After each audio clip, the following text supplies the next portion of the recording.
Salam dəyərli həmkarlar, hər birinizi xoş gördük. Bir neçə günlük fasilədən sonra bugün sizdən çox maraqlı bir mövzunu müzakirə eləmək istəyirəm.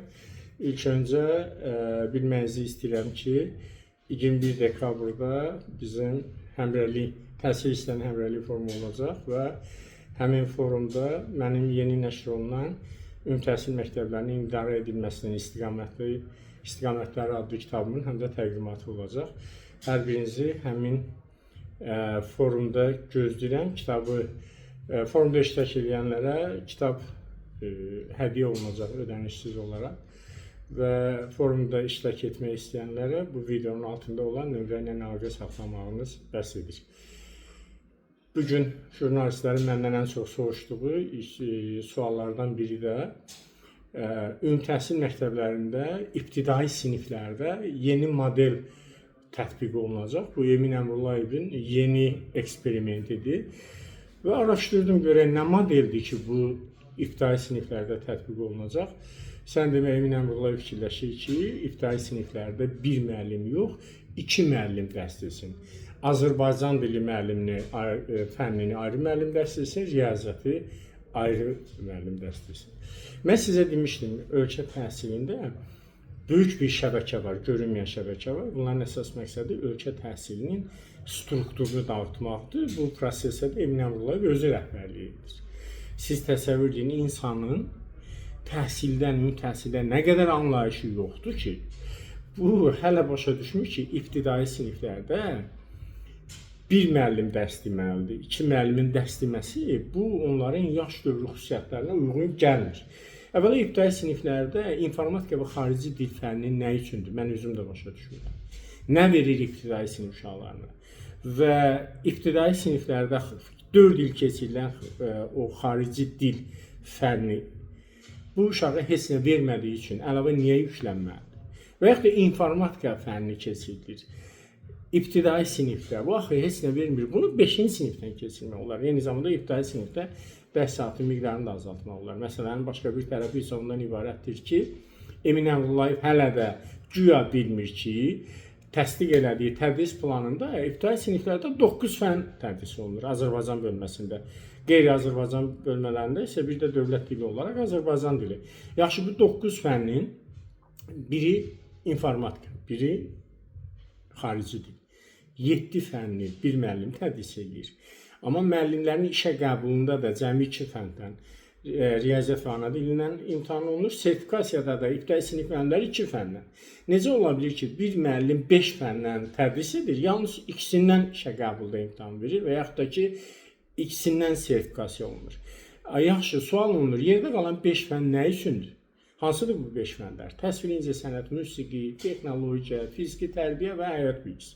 Həyat bilgisi şagirdə ətraf alam haqqında dünya görüşün formalaşmasına xidmət edirsə, musiqi, təsvir incəsənət, texnologiya isə şagirdin estetik tərbiyəsini formalaşdırır. Fiziki tərbiyədə dedik ki, sağlamlığını. Yaxşı, 7 fəndən dərs deyən müəllim birinci növbədə baxaq görək ki, niyə 2 fəndən tədris etməlidir və imtahan verməlidir, istər sertifikasiya, istərsə də işə qəbul. Niyə digər fənlərdən salınmasın? Bu məsələnin bir tərəfi, ikinci bir məsələnin digər bir tərəfi isə ondan ibarətdir ki, bugün məktəblərimizdə valideynlər özləri də xahiş edir ibtidai sinif müəllimlərindən ki, mənə o 5 fənni keçmədi. Çünki hamı fikirləşir ki, mənim uşağım riyaziyyat və Azərbaycan dili bilsə, məsələ də bundan həll olunur. Əslində bu da yanlış yanaşmadır. Bununla da işimiz yoxdur. Məsələnin maraqlı tərəfi ondan ibarətdir ki, Emin Əmrullayevin yeni təqdim etdiyi eksperimentdə yaxşı 2 müəllim dərs deyəcək. İbtidai siniflərdə riyaziyyat fənni 5 saatdır, Azərbaycan dilində 8-9 saatdır. Yerdə qalan 5 fənni kim tədris edəcək? Mən sizə deyirdim, Emin Əmrullayev və onun üzvü olduğu şəbəkə Azərbaycanın təhsil sistemini içəridən strukturunu dağıtmaqla məşğuldur və bunu da çox uğurla edirlər. İndi də Emin Əmrullayevin bəhbəhlə dediyi istedadlı uşaqlarla olan iş, kimya, biologiya təmayülü, fizika, riyaziyyat təmayülü liseylər ki var, hansı ki bu liseylərin dağıdılması güya publik hüquqi şəxs kimi formalaşmasından söhbət gedir, hansı ki addımlar atılır. Bunu da növbəti videolarda danışacağım. Necə olur ki, ölkədə publik hüquqi şəxs olan təhsil məktəblərinin formalaşması üçün onun strukturu, onun idarə olunması ilə bağlı heç bir hüquqi normativ sənəd olmadan biz ölkənin ən aparıcı məktəblərini əslində və lise gimnaziyalar olmalıdır publik hüquqi şəxs. Amma lise gimnaziyalar birdən-birə publik hüquqi şəxsə çevirir və qanunvericinin tələblərinə zidd olaraq işçiləri məcbur edirik ki, gəlin 8 saat iş saati olmaqla sizdən əmək müqaviləsi bağlayır. Bu başqa mövzudur. Mənim bugün sizlə müzakirə etdiyimsə bu ibtidai siniflərdə. Siz necə düşünürsünüz? İbtidai sinifdə Emin Əmrullayevin yeni modeli 2 müəllimin dərs deməsi və yaxud da ibtidai siniflərdə bugünkü vəziyyət, bugünkü reallıq nə demək? Doğrudan da 2 müəllimin dərs deməsi ilə problem həll olunacaq.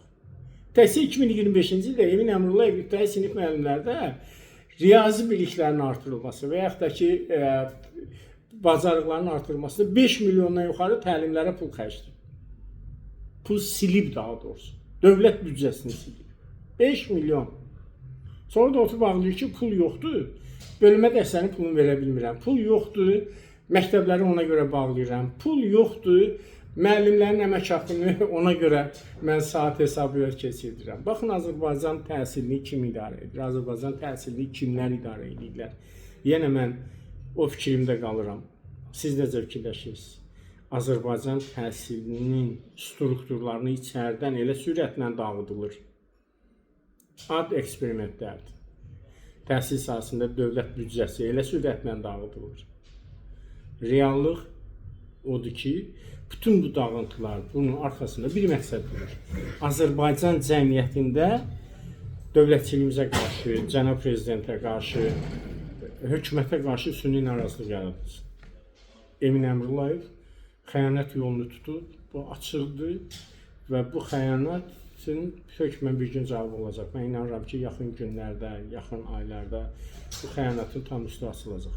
O ki qaldı, bu yeni model, dediyim kimi, bu ölkənin təhsilinin ilkin mərhələsi olan ibtidai təhsildə strukturu tamamilə dağıtmaq deməkdir. Emin Əmrullayevdən soruşmaq lazımdır. Əgər ibtidai təhsilin belə çox inkişafını istəyirsənsə, yalançı tam orta məktəb layihəsi, yalançı lise gimnaziya şəbəkəsinin genişləndirilməsi adı ilə ümumi təhsil məktəblərinin 1-9-cu siniflərini bağlayıb, 1-4-cü sinifləri bağlayıb, digər qonşu məktəblərdə ibtidai siniflərdə şagird sıxlığını bilərəkdən artırmaq, beləliklə bütün keyfiyyəti məhv etmək bu təhsil islahatıdır, təhsil inkişafına xidmət edəndir.